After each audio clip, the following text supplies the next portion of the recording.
These opening words come from the writings of Unitarian Universalist colleague Lynn Unger.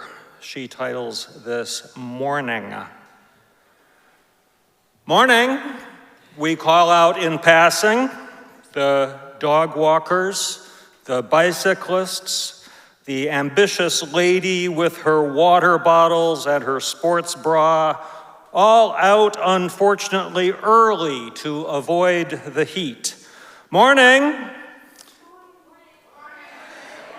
Not even good morning, which could be an overstatement,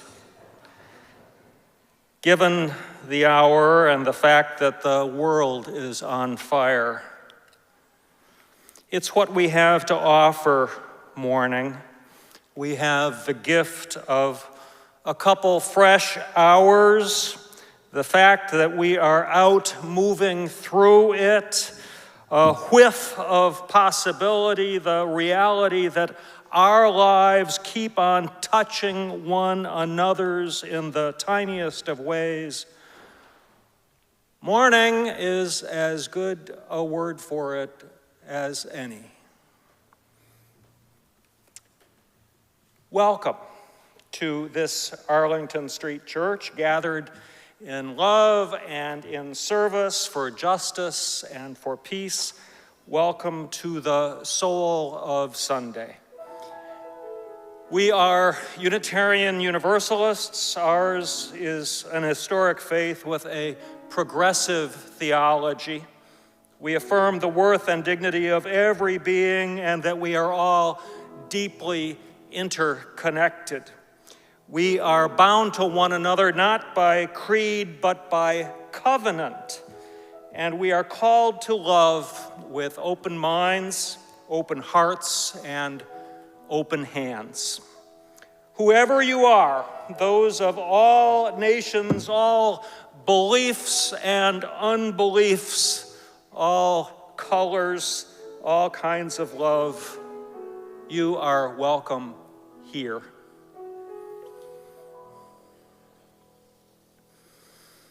As we gather, we acknowledge that Arlington Street Church occupies the ancestral homeland of the Massachusetts people. By making this land acknowledgement, we recognize, honor, and affirm the sovereignty of all First Nation peoples.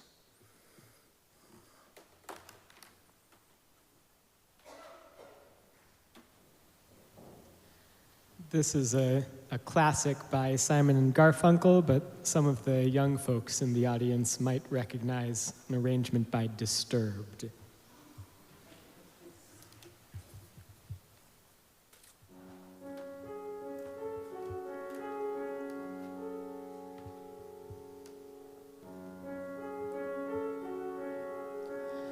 Hello, darkness, my old friend. I've come to talk with you again, because a vision softly creeping left its seeds while I was sleeping. And the vision that was planted in my brain still remains within the sound of silence. In restless dreams I walked alone, narrow streets of cobblestone, neath the halo of a street lamp. I turned my collar to the cold and damp, when my eyes were stabbed by the flash of a neon light that split the night and touched the sound of silence. And in the naked light I saw 10,000 people, maybe more. People talking without speaking, people hearing without listening, people writing songs that voices never share, and no one dare disturb the sound of silence. Fool, said I, you do not know. Silence like a cancer grows. Hear my words that I might teach you. Take my arms that I might reach you. But my words like silent raindrops fell and echoed in the well of silence. And the people bowed and prayed to the neon god they made, and the sign flashed out its warning, and the words that it was forming, and the signs and the words of the prophets are written on the subway walls and tenement halls, and whispered in the sound of silence.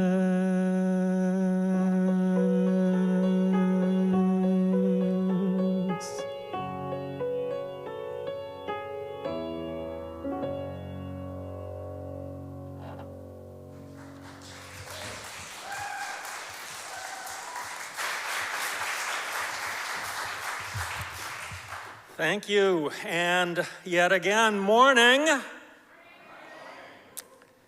Welcome to our Zoomers, and welcome to the congregation gathered here in person. I am John Gibbons, your community minister for Good Trouble.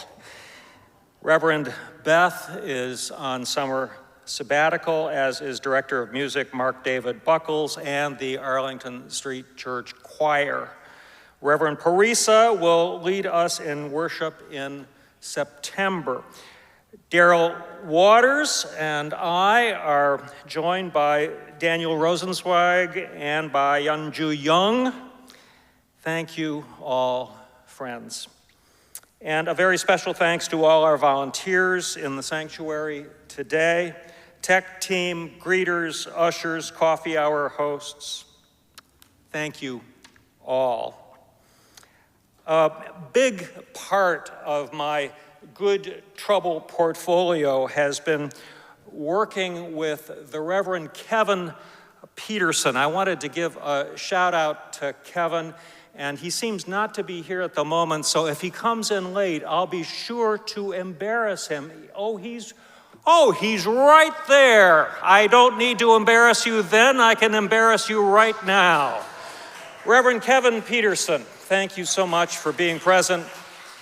Kevin is the founder of the New Democracy Coalition and that is engaged in a variety of civic and democracy-oriented engagements, including civic engagement and voting, engagement in city and larger political issues, the campaign to change the name of what we call slave trader, otherwise known as Faneuil Hall, and also calling for acknowledgement and atonement, reconciliation, and ultimately reparations for the original sin of American chattel slavery.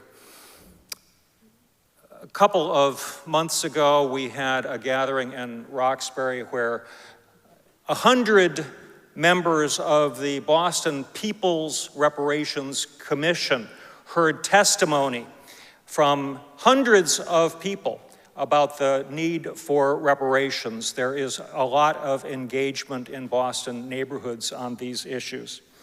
And next month, there will be a meeting that I will convene here at Arlington Street that will draw predominantly white church members and clergy to consider our responsibility, particularly as legacy churches, churches that were among the foundation of the city and the culture and the segregation of the city of Boston.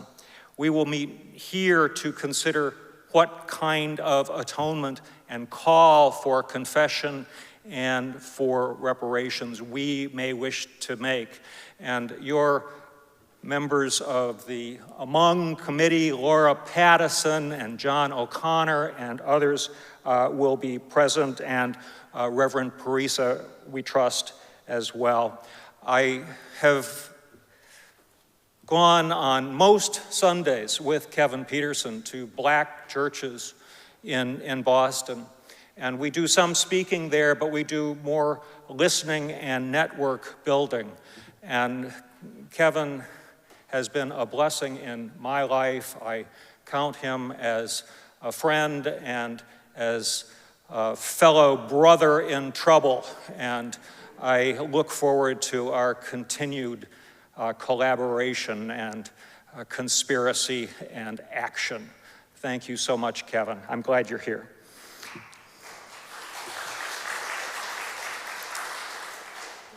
And if you are new, we are so glad that you are here. And if you'd like to know more about Arlington Street Church, please visit ascboston.org. There is a link where you can sign up for the weekly e-newsletter Snapshot, which will resume this fall. Whether you've been coming here for years or today is your first time at Arlington Street, welcome home. Welcome home.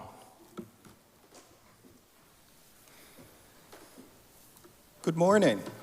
Good morning. A warm welcome to this morning's preacher, John Gibbons.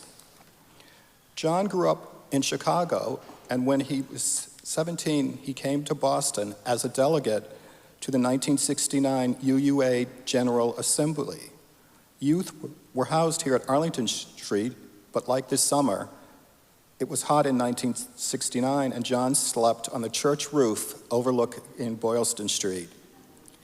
He signed the ASC membership book in 1970 while attending BU and Tufts. Our own George Whitehouse, who's here today, hired him to work at a nearby halfway house for teenage girls, where John met his future wife, who was not a teenager, but a grad student. John and Sue were married in our Honeywell Chapel in 1979. After going to Harvard Divinity School, John served the UU congregation of Mendon and Uxbridge for 10 years, and then was 31 years at the First Parish in Bedford, where he is now Minister Emeritus. In 2021, Reverend Kim asked him to be ASC's Community Minister for Good Trouble. He'll tell us what that means later. If you haven't already downloaded today's order of service, it's available in the chat and on the homepage at ascboston.org. For our guests here in the sanctuary, there are printed copies at the great doors. As we begin our greetings, I invite the Zoomers and those here in the sanctuary with a device handy to please say hello in the chat and tell us where they're zooming in from today. And now Rich is going to turn the camera on the in-person congregation as we wave and smile at each other, as well as at our friends in the Zoom room. And you all in the Zoom room can wave and smile back. Hello, friends.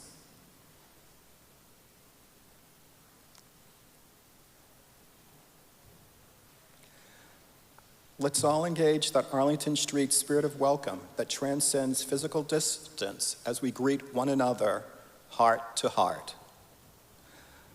Our first hymn this morning is number 131, Love Will Guide Us.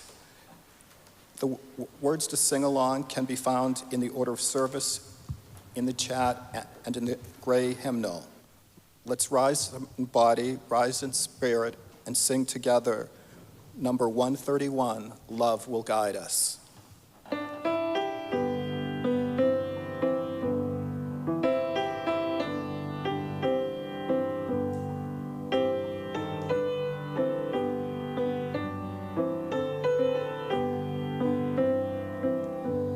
Love will guide us, peace has tried us, hope inside us will lead the way on the road from greed to giving. Love will guide us through the hard night. If you cannot sing like angels, if you cannot speak before thousands, you can give from deep within you. You can change the world with your love. Love will guide us, peace has tried us, hope inside us will lead the way on the road from greed to giving. Love will guide us through the hard night.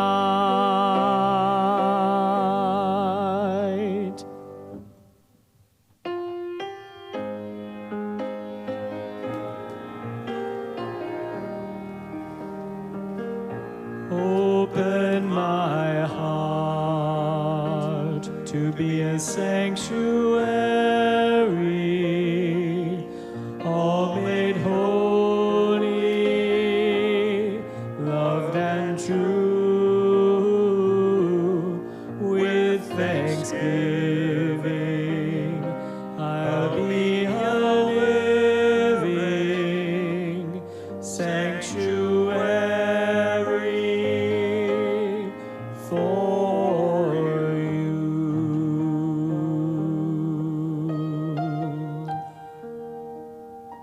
Please be seated. It is now time for our treasured ritual of sharing community candles of sorrow and joy. These candles were submitted on our website by the Friday evening deadline. If you didn't submit your candle and have a joy or sorrow to share this morning, please type it into the chat. Zoomers are invited to light silent candles at home. Those in the sanctuary are invited to light a silent candle at the table up front to the right of the Gleason podium. In addition to sharing our sorrows and joys this morning, let's reach out to one another in the week ahead, staying connected. May these times remind us of how very precious this beloved community is. We need one another. Whether together or apart, may we stay very close. And now, in the spirit of invocation, let's join in singing Sanctuary. The words are printed in your order of service and in the chat.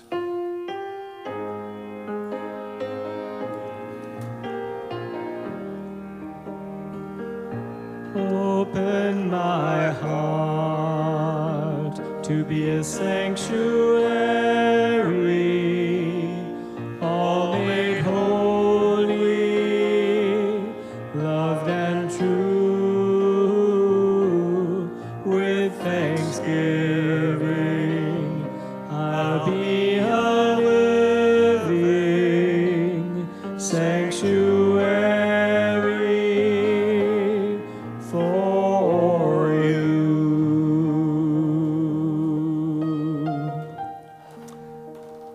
Some of us come today with heavy hearts. We open our hearts to you. Our first candle of sorrow is from the Arlington Street community as we acknowledge the death of Billy Bean this past Tuesday at the age of 60. Born on May 11th, 1964, William Darrow Bean, or Billy, an all-hustle outfielder for the Detroit Tigers, Los Angeles Dodgers, and San Diego Padres, retired in 1995 because he thought baseball was not ready for an openly gay player. But he went on to become the first diversity chief for Major League Baseball. He was only the second Major League player to come out as gay. Glenn Burke, an African-American outfielder, was the first in 1982. He disclosed his sexual orientation in an interview in 1999. He said, "I laughed at the jokes and lied about the dates because I loved baseball. I still do. I'd go back in a minute. I only wish I hadn't felt so alone that I could have told someone." In his position as diversity chief, Mr. Bean sought to serve that. His duties included working with all 30 clubs, educating players on inclusion and social justice initiatives, and spearheading Baseball Spirit Day, a social media-based anti-bullying campaign to support LGBTQ+ youth. Billy Bean, presente. And our final candle is a mixed candle from the Arlington Street community as we celebrate the centenary of the birth of author, poet, and civil rights activist James Baldwin. Born in Harlem on August 2nd, 1924, as a teenager he worked as a preacher in a small revivalist church while still attending high school. After he graduated, he moved to Greenwich Village, where in 1943 he began publishing essays and reviews. He then moved to Paris in 1948. A major voice in the civil rights movement, Mr. Baldwin was best known for his prose written during the 1950s and 1960s. In 1953, he published his first novel, Go Tell It on the Mountain, before publishing 6 other novels, as well as several play and essay collections, including Notes of a Native Son in 1955. He was also a dedicated poet and published 1 volume of poetry during his lifetime, Jimmy's Blues, in 1985. Mr. Baldwin returned to the United States from France in 1957, and after 1969, divided his time between the 2 countries. He died in southern France on December 1st, 1987. James Baldwin, presente.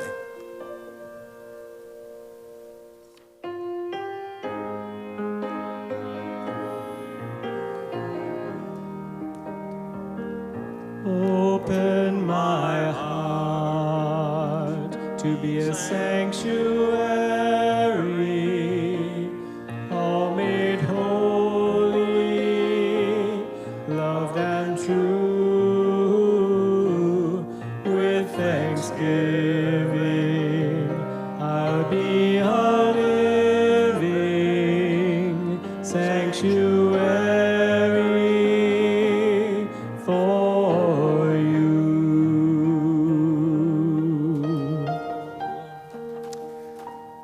Some of us come today in joy. We share your joy. Our first candle of joy today is from Phoebe Alves. To my very best friend, Sophia, who leaves for grad school in Amsterdam at the end of August. I will miss you very much, but that does not dampen how proud I am of you for making this big change. Come back to Boston sometime. Love, Phoebe. From the Arlington Street congregation, we light this candle of joy for the U.S. men's gymnastics team, whose bronze medal at the Olympics exemplifies the power of diversity and teamwork, celebrating individuals like Paul Judah, a first-generation American, Frederick Richard, an African-American and from Stoughton, Mass., who is revitalizing men's gymnastics, Asher Hong, an Asian American who overcame bullying about his height, Brody Malone, who triumphed over injury, and Stephen Nedorosik, who played his part flawlessly.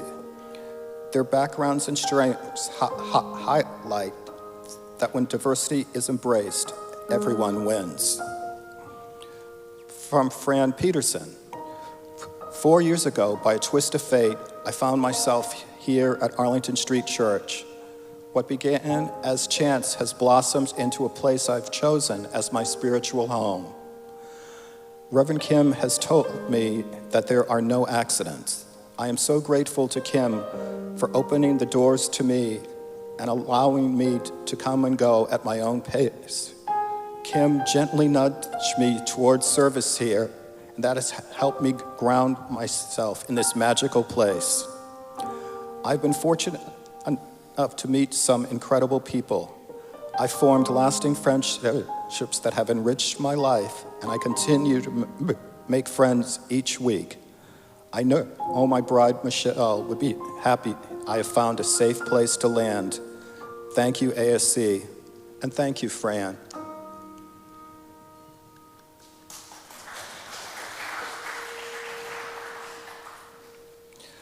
A candle of joy from the members and friends of First Religious Society UU in Newburyport, Mass. Are grateful to be visiting this morning and are looking forward to a tour of the sacred historic space with Mark David after the service. Welcome, friends. And our final candle is from Lois Hartsoff. A tree fell into my yard on Friday night. I'm very thankful I'm okay and it missed my car.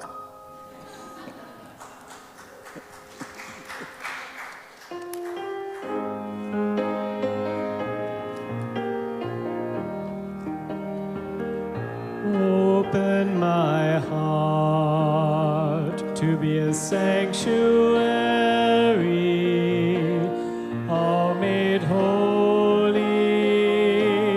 loved and true. With thanksgiving, I'll be a living sanctuary for you. Open my heart to be a sanctuary, all made holy, loved and true. With thanksgiving, I'll be a living sanctuary for you.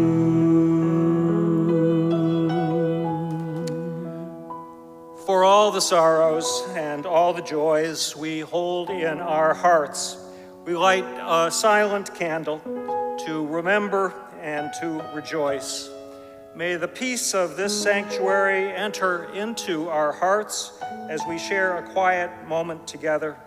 breathing our prayers for ourselves, for one another, and for our world. Amen.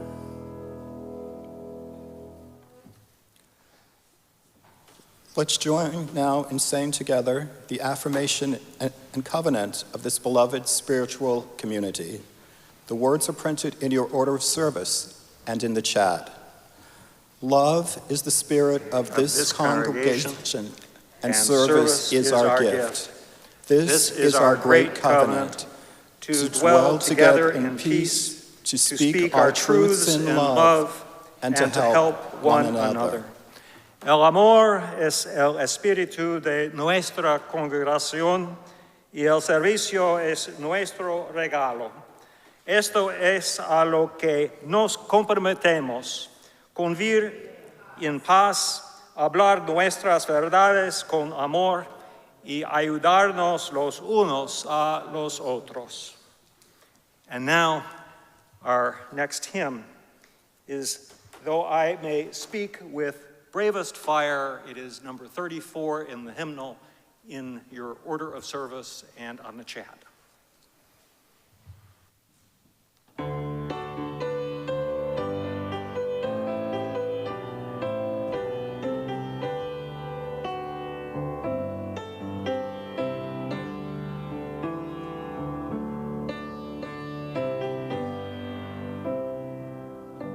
Though I may speak with bravest fire and have the gift to all inspire and have not love, my words are vain as sounding brass and hopeless gain. Though I may give all I possess, our spirit soul, my love profess, but not be given by love within, the prophet soon turns strangely thin. Come, Spirit, calm our heart's control. Our spirits long to be made whole. Let inward love guide every deed. By this we worship and are freed.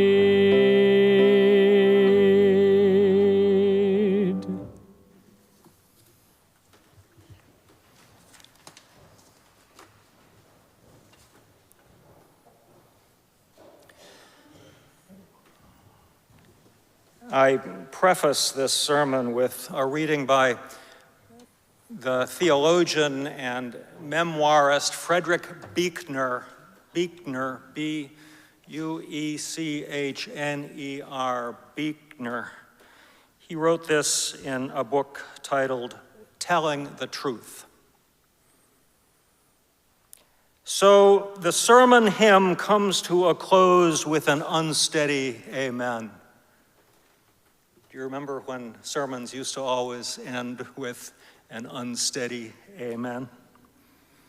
And the organist gestures the choir to sit down. Fresh from breakfast with his wife and children and a quick run-through of the Sunday papers, the preacher climbs the steps to the pulpit with his sermon held in his hand. He hikes his black robe at the knee so he will not trip over it on the way up. His mouth is a little dry.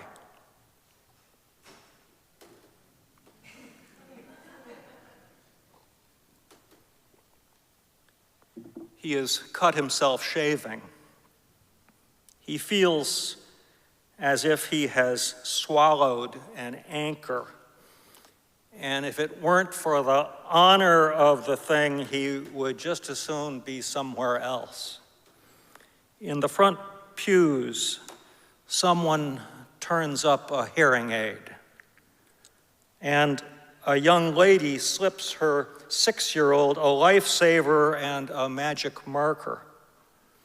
A college sophomore home for vacation who was there only because he was dragged there slumps forward with his chin in his hand. The vice president of a bank who twice that week had seriously contemplated suicide places his hymnal in the rack. A pregnant girl feels the life stir inside her. A high school English teacher who for 20 years has managed to keep his homosexuality a secret for the most part, even from himself, creases his order of service down the center with his thumbnail and tucks it under his knee. The preacher pulls a little cord that turns on the lectern light and deals out his note cards like a riverboat gambler. The stakes have never been higher.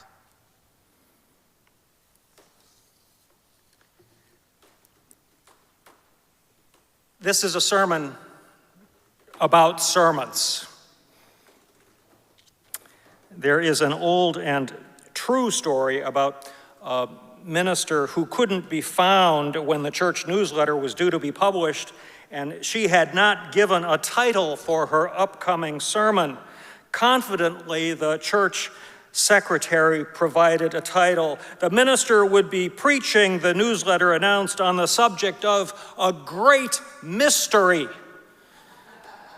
It's a mystery what she'll preach about, the announcement said, but we are sure it will be great.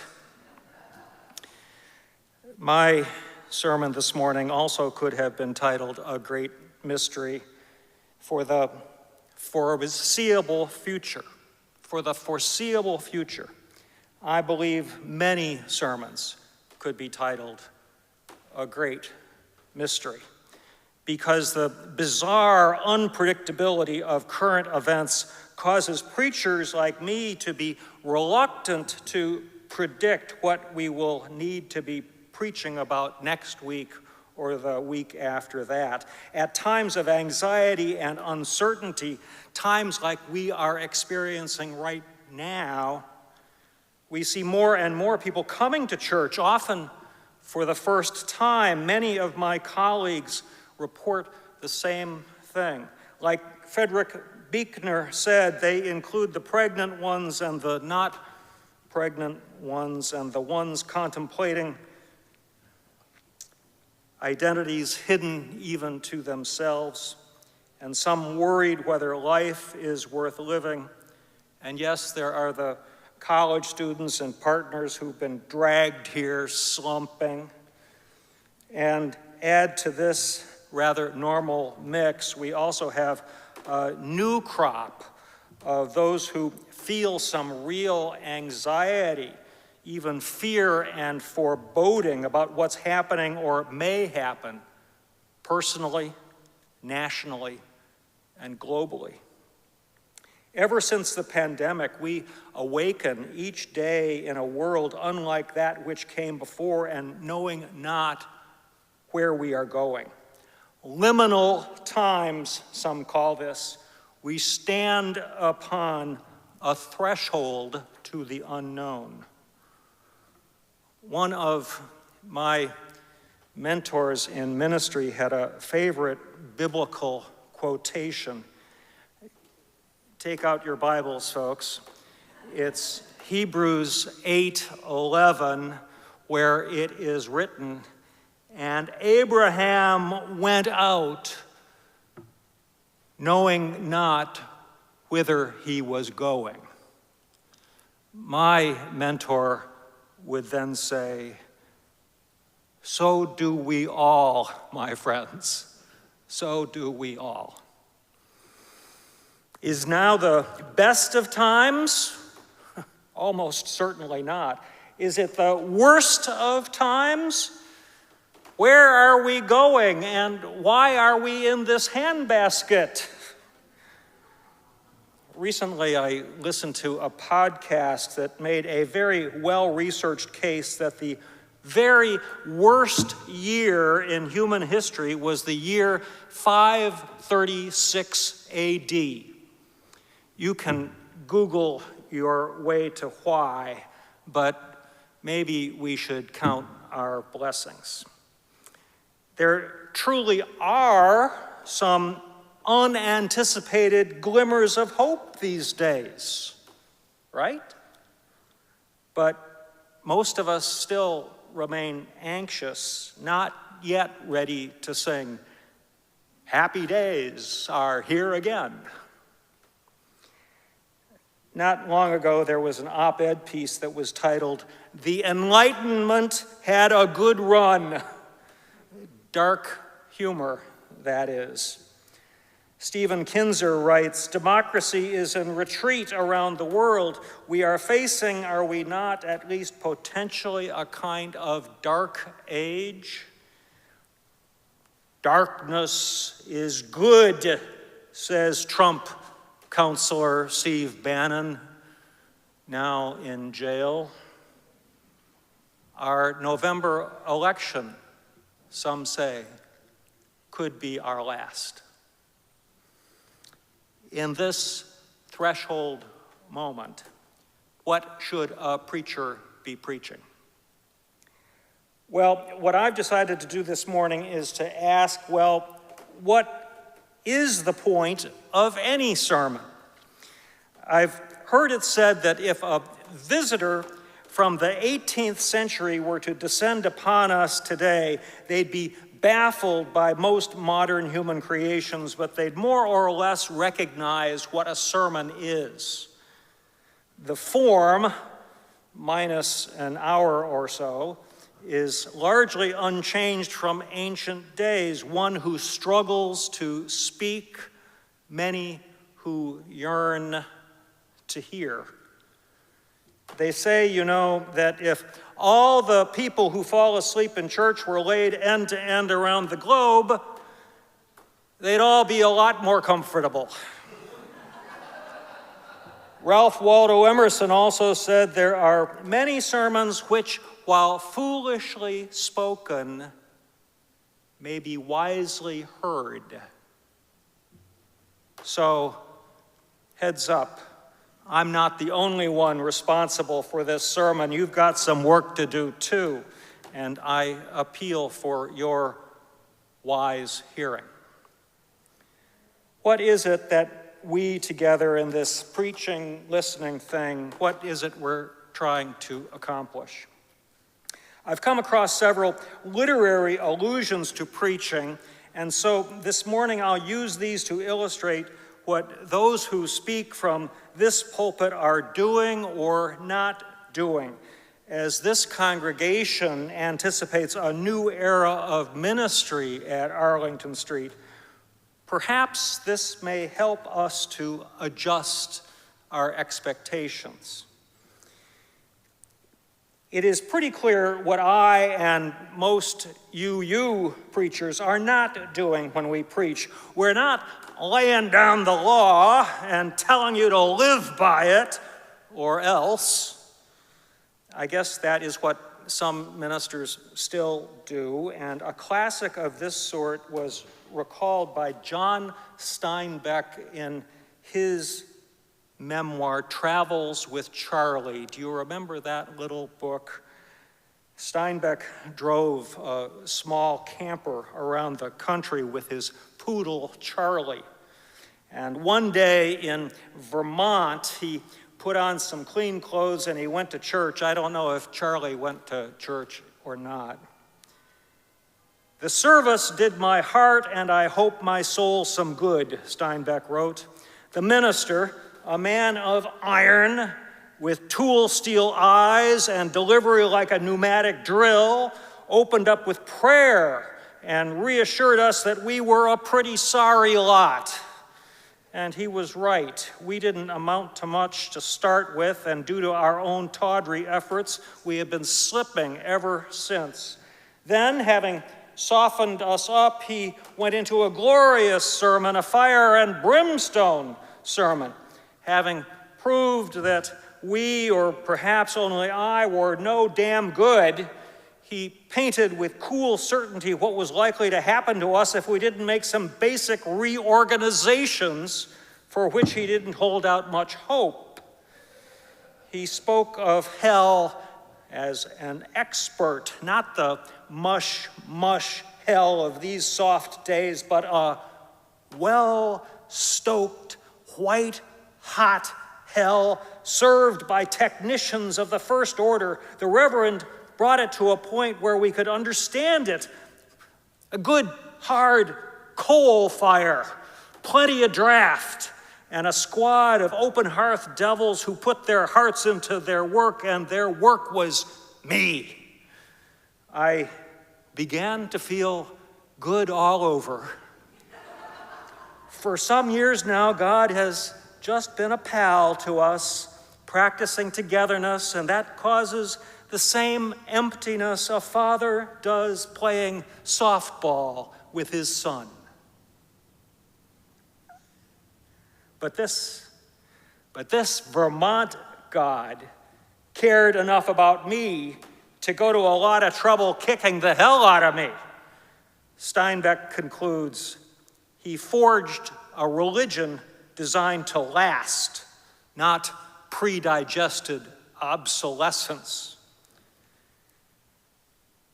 Well, that's not our style, but if from this pulpit we're not preaching the fear of God to you, well, what the hell are we doing? There is another character in Steinbeck's writing that I do find more inspiring than that Vermont preacher.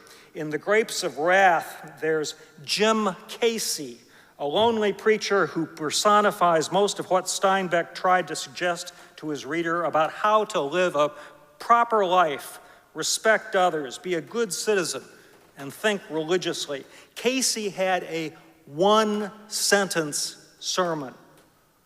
All that lives is holy. Casey, however, stopped preaching because he questioned his personal motives and was confused about his own direction in life, circumstances I can often identify with. And so Casey decides, I ain't gonna preach. I ain't gonna baptize. I'm gonna work in the green fields, and I'm gonna be near to folks. I ain't gonna try to teach them nothing. I'm gonna try to learn. Oh, I am a talker, no getting away from that, but I am not preaching. Preaching is telling folks stuff. I am asking them. That ain't preaching, is it? Actually, the sermons that I like the best, that speak to me, whether I'm standing or sitting, end up feeling more like questions, not telling you stuff, but asking you stuff. This preaching business ought never be about the preacher and what he, she, or they happen to think. The only point of us standing up here, saying, hollering, pounding, asking anything, is what it stirs up, not in me, but in you. There is another kind of sermon that I rarely preach, but to which I aspire, and that is called a short sermon. The shortest perhaps, was that preached by the Buddha, who wordlessly held up a lotus flower, and with that his hearers were enlightened. The effect of his action was to silently say this. And so often it is tempting to say that, or then, or there, that we forget the power of now and this. This reminds me to mention that if you begin to tire of listening to me before I tire of preaching, please raise your hand. I'll be watching. Not yet, folks. Not yet. Stick with me. A while ago, I was a guest at a preaching class at Harvard Divinity School. Someone said something I'd never heard before, but which rings true. A good sermon should always ask 3 questions. What? So what? And now what? What? So what? Now what? This is illustrated by another preacher I admire named Will Campbell, Brother Will, as he was called. He was the model for the Reverend Will B. Dunn, the bombastic preacher with the broad brim, silly-looking parson's hat and the comic strip kudzu. In real life, Will Campbell was hilarious, profound, inspiring, and apocalyptic, a guitar-picking, down-home country boy who made moonshine and stomped around his Tennessee cabin in cowboy boots and denim, uttering streams of sacred and profane commentary.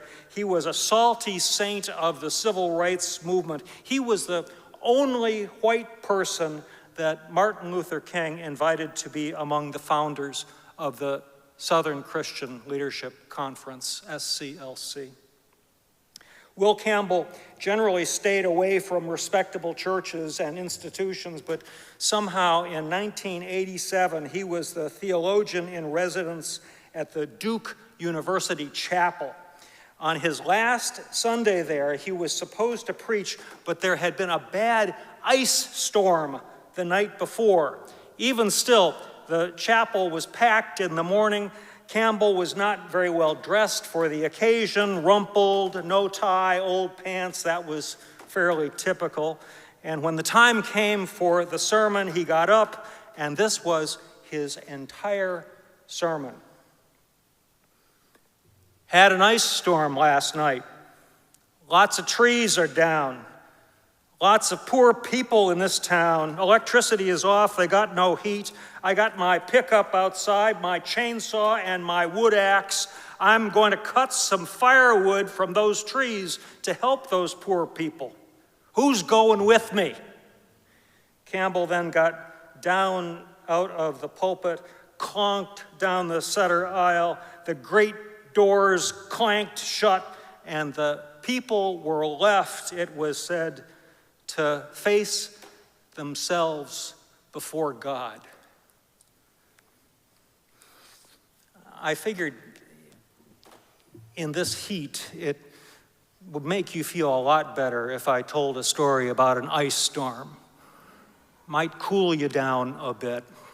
I've been joining Arlington Street services on Zoom, and I've often listened to the worship coordinator announce that there are pictures of ice water available in the back. And I thought that was a generous gesture to offer people pictures of ice water. Of course, what they were saying were there are pitchers of ice water.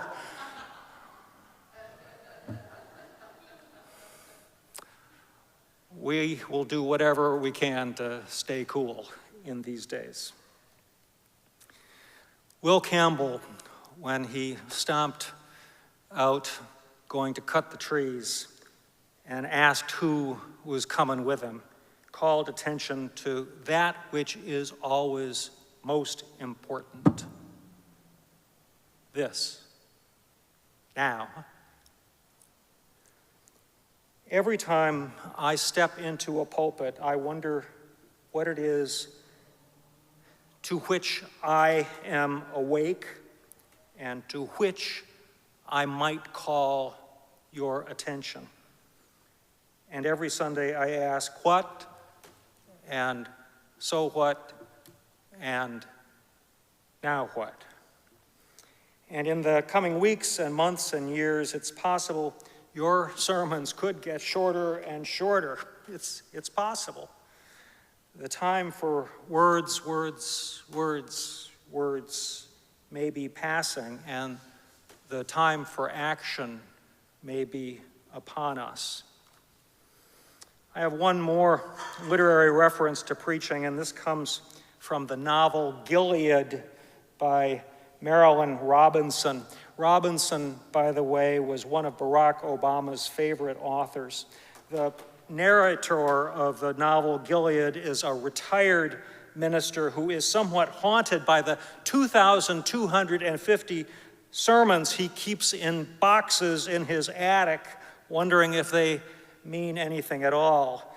But he also reflects about his father and his grandfather, both of them also ministers, and the conflict between their three generations. So the narrator's grandfather was a passionate abolitionist in the mid-1800s who fought with John Brown. At the age of 16, he'd had a vision of the Lord in shackles, holding out his arms to him, and with that, he knew that he had to go to Kansas where they were voting whether to enter the Union, slave or free. The grandfather was afire with the old certainties, disturbingly innocent, impossible to live with, yet who left a mark of intensity on everything he touched. The son's wife had to keep the household money tied up in a handkerchief or buried in the sugar to keep the old man from giving it away. The son, the narrator's father, was different, more of a compromiser and reasonable, and for this the grandfather was sorely disappointed in his son. "That's just what kills my heart," he said, "that the Lord never came to you, that the seraphim never touched a coal to your lips." The grandfather had placed his hopes in war. The son placed his hopes in peace. Knowing that this was one of Obama's favorite novels makes us wonder. Obama was a reasonable compromiser, a cerebral one, not particularly a firebrand. Are we better served by cerebral ones or by firebrands? And so in the novel, the conflict between the grandfather and the son centers on an episode when the grandfather returns from a Civil War skirmish and he climbs into the pulpit of his church wearing his bloody shirt with a pistol stuck under his belt. Turning this over in his mind, the son, the cerebral, reasonable, easier to live with one, is sure that this has nothing to do with Jesus, nothing. As I was and I am, he says, as certain of this as anyone could ever be of any so-called vision. The conflict is universal, it's unresolved, and I feel that conflict whenever I step into a pulpit. Some of my predecessors in this religious movement and in this church were firebrands, afire with the old certainties that I often, but not always, identify with. Does what we say and do here keep faith with the radicals, the heretics, the martyrs, and the heroes who bequeath to us this liberal faith, this faith in humanity, this faith in democracy, and the power of human agency to discern meaning in our lives and to create a more loving, just, and peaceful world?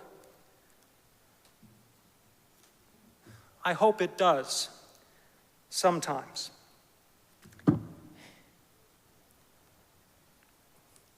Do we have actions that live up to the slogan, Minister of Good Trouble? Or is that just a t-shirt? I know that my preaching is not always a call to arms. I have sometimes been criticized for being too measured, too cerebral, too hesitant to call us to the barricades. Well, thank God in these times and with this election that is coming up, we have been given an opportunity to right the wrongs of our ways.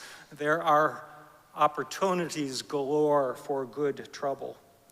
I do hope there will be preachers willing to step into this pulpit when need be with a chainsaw or an axe or wearing a bloody shirt. Already in this election season, we've had a candidate step forward with blood on his face. And I abhor violence, and still I ask, what are we willing to risk? As your minister for good trouble, I ask this of myself. Finally, I also know that some of you, perhaps many of you, perhaps most of you, have come into this place to get out of the storm. You may already be bloodied, your soul tired. You came in search not of war, but of peace. You hope to hear not a call to arms, but a word of peace and healing. And so this is how I'll wind up this sermon, as I'm starting to see more than a few of you with hands in the air. With my last literary reference to preaching, this is a poem from the 13th century German mystic Johannes Meister Eckhart, titled, "All Day Long a Little Burro Labors." All day long a little burro labors, sometimes with heavy loads on her back and sometimes just with worries about things that bother only burros. And worries, as we know, can be more exhausting than physical labor. Once in a while, a kind monk comes to her stable and brings a pear. But more than that, the monk looks into the burro's eyes and touches her ears, and for a few seconds, the burro is free. And even the burro seems to laugh, because love does that. Love frees. Love is the spirit of this congregation. Say it with me. Love is the spirit of this congregation, and service is our gift. This is our great covenant, to dwell together in peace, to speak our truths in love, and to help one another. We really don't want no preachers out to prove that you're no damn good.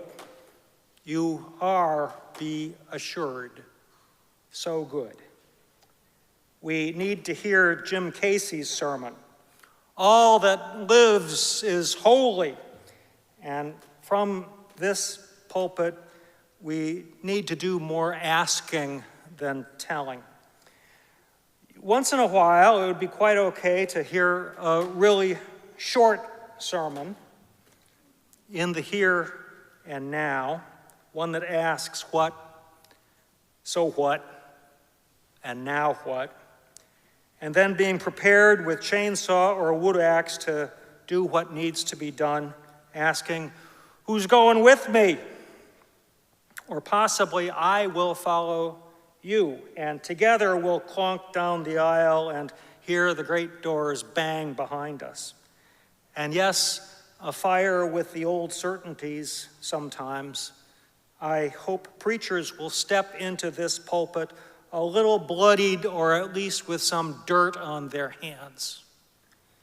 Knowing too that we frequently come into this room with fears and secrets, heavy burdens on our backs, and with worries that can be more exhausting than any labor.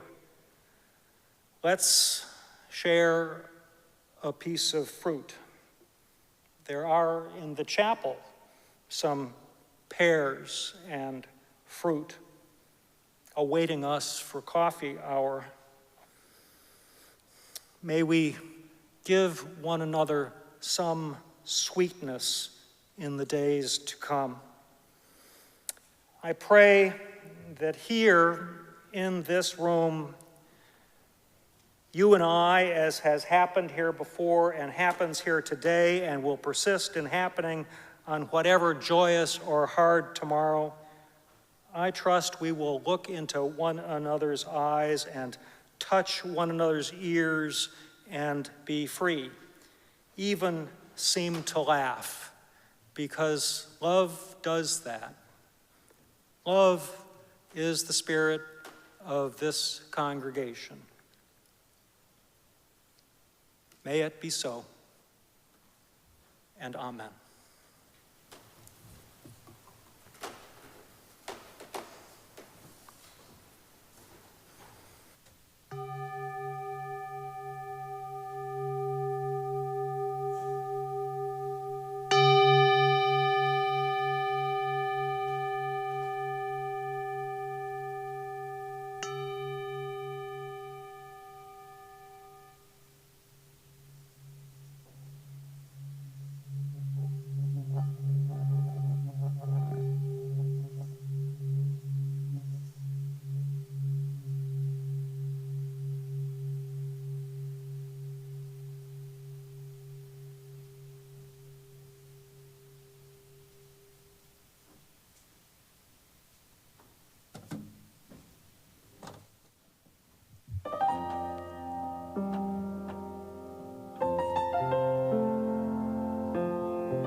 Child, I know you're weary and your eyes want to close, and the days are getting longer, we're not getting any stronger, trust me, Mama knows.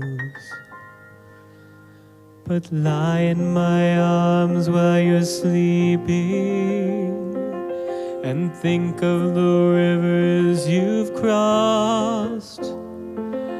I'll tell you the dreams I've been keeping for moments like this, when your hope is lost.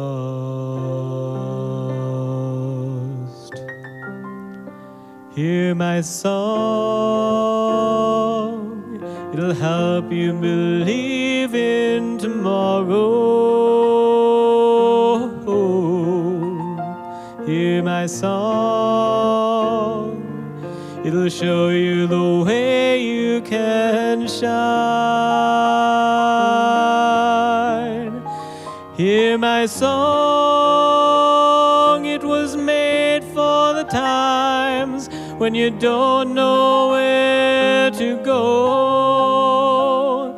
Listen to the song that I sing, you'll be fine.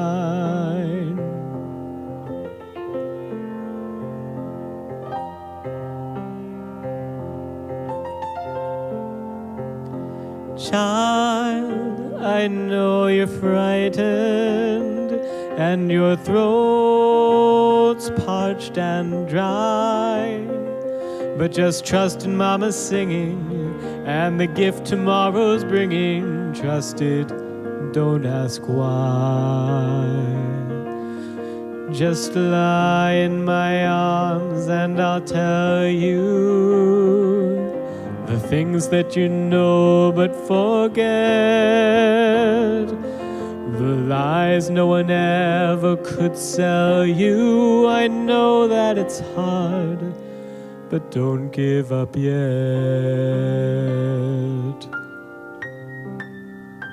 Hear my song, it'll help you believe in tomorrow. Hear my song,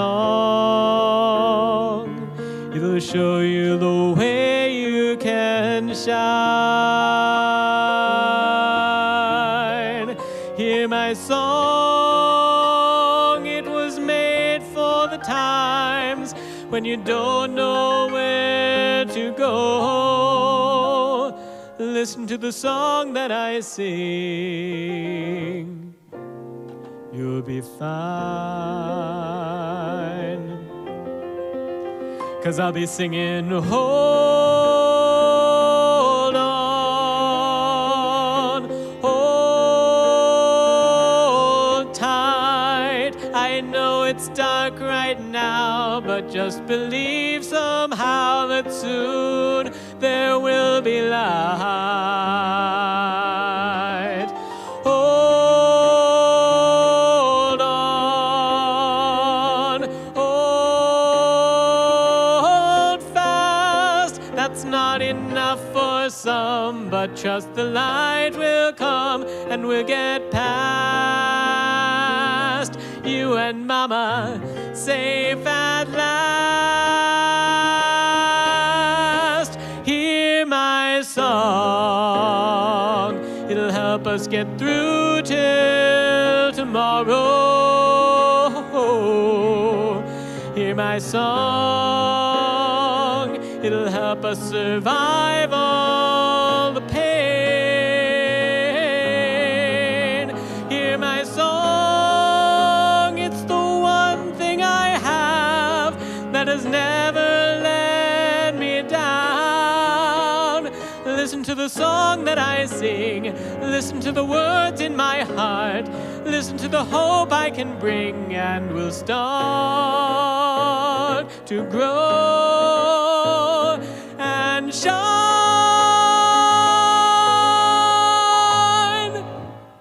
Listen to the song that I sing and trust me,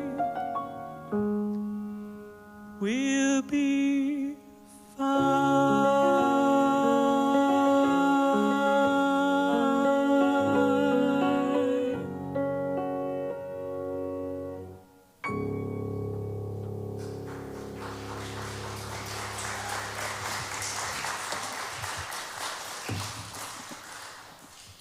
Thank you, Daniel. Thank you, Hung Ju. Arlington Street is entirely self-sustaining.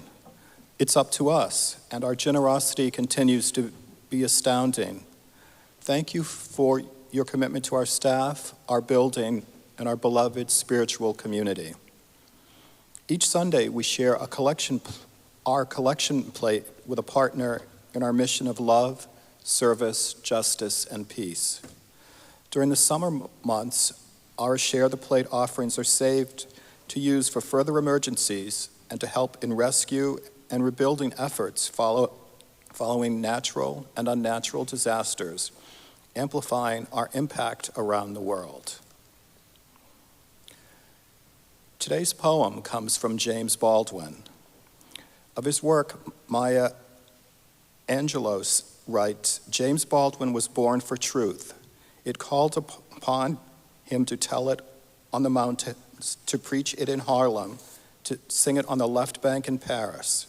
His honesty and courage would lead him to see truth and to write truth in poetry, drama, fiction, and essay. He was a giant. Untitled. Lord, when you send the rain, think about it, please, a little. Do not get carried away by the sound of falling water, the marvelous light on the following water. I am beneath that water. It falls with great force, and the light blinds me to the light. Please take a moment now to join me in giving to sustain our beloved Arlington Street. You can give online at ascboston.org or check the order of service for instructions for how to give via QR code, Venmo, or text message. You can also mail a check to the church or use the envelopes in the pews, which can be given to the ushers as they come through momentarily with collection baskets. Thank you for your generosity.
Thank you again, Hung Ju.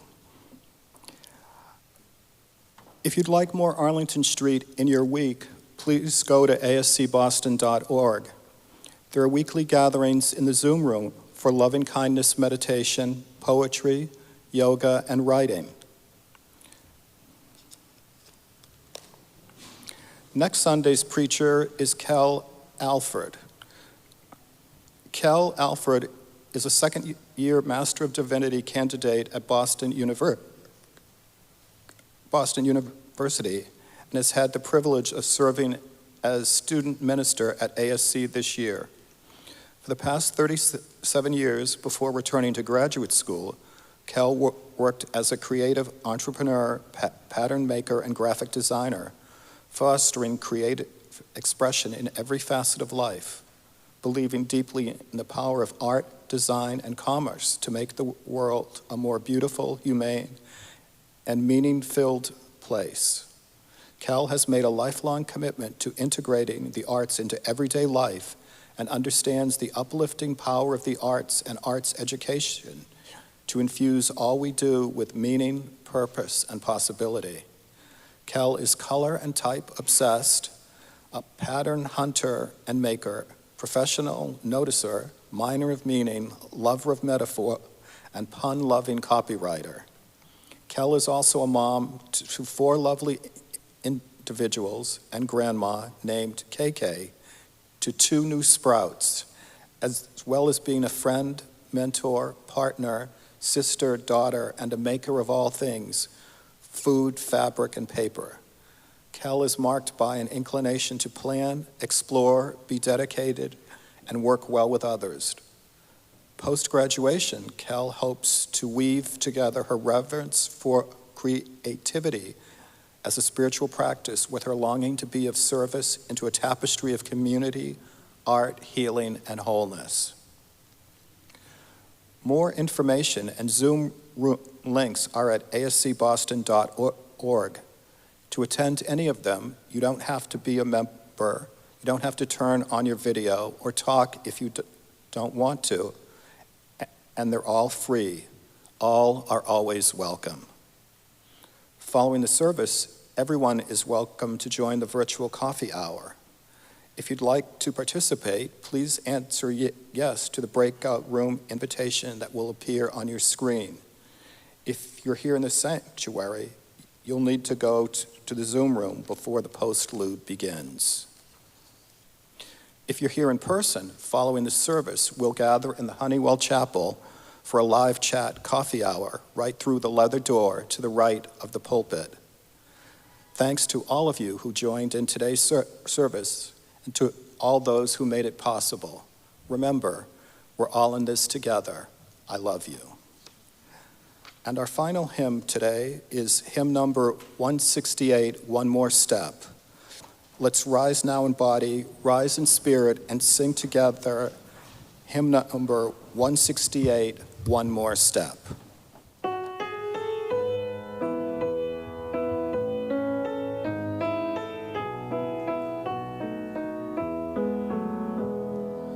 One more step, we will take one more step, till there is peace for us and everyone will take one more step.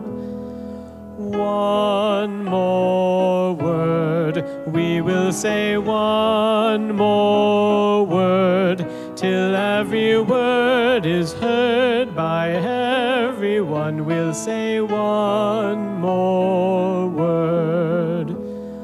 One more prayer, we will say one more prayer, till every prayer is shared by everyone. We'll say one more prayer. One more song, we will sing one more song, till every song is sung by everyone. We'll sing one more song. I'm condensing our benediction somewhat today. These are the words of Aidan Ballou. Let us agree in love, for if we agree in love, there is no injury that can do us any harm. And yet, if we do not agree in love, there is no other agreement that will do us any good.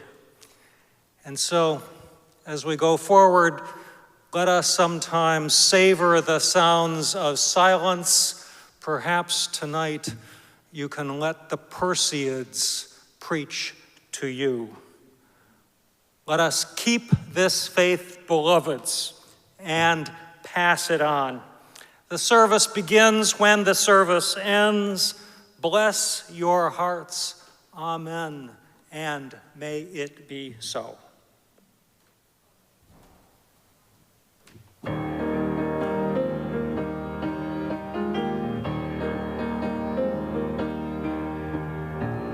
Where you go, I will go, beloved. Where you go, I will go. Where you go, I will go, beloved. Where you go, I will go. For your people are my people. Your people are mine. Your people are my people. You're divine, my divine. Where you go, I will go, beloved. Where you go, I will go. Where you go, I will go, beloved. Where you go, I will go. For your people are my people. Your people are mine. Your people are my people. You're divine, my divine.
Please visit ascboston.org for more information about this historic Unitarian Universalist congregation. Arlington Street Church, gathered in love and service for justice and peace.